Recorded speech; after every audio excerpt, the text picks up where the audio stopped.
বেসন আর বাসায় থাকা food colour দিয়ে কিভাবে আমরা দোকানের মতো লাড্ডু বানাই সেটাই আজকে আপনাদের সাথে শেয়ার করবো। আশা করি ভিডিওটা আপনাদের ভালো লাগবে। এখানে প্রথমে আমি চিনির সিরাপ বানিয়ে নিয়েছি, তারপর বাসায় থাকা ফুড কালার রেডটা ইউজ করতেছি। আজকে আমি 3টা ফুড কালার ইউজ করবো, রেড, গ্রিন আর অরেঞ্জ কালার। আপনারা চাইলে আপনাদের পছন্দ কালার দিয়ে ওইটা বানাতে পারেন।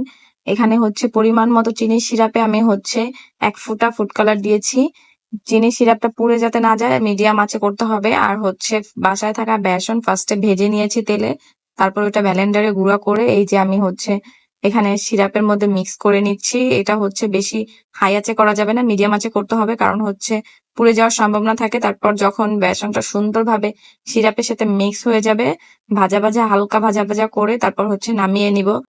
বেশি ভাজা ভাজা করা লাগবে না, কারণ বেসনটা যেহেতু আগেই তেলে ভাজা হয়েছে, এটা অলরেডি কুক করা। তারপরও যতটুকু সময় লাগে এটা মিক্স করতে, ততটুকু সময় ধরে এটা মিক্স করে নিবেন।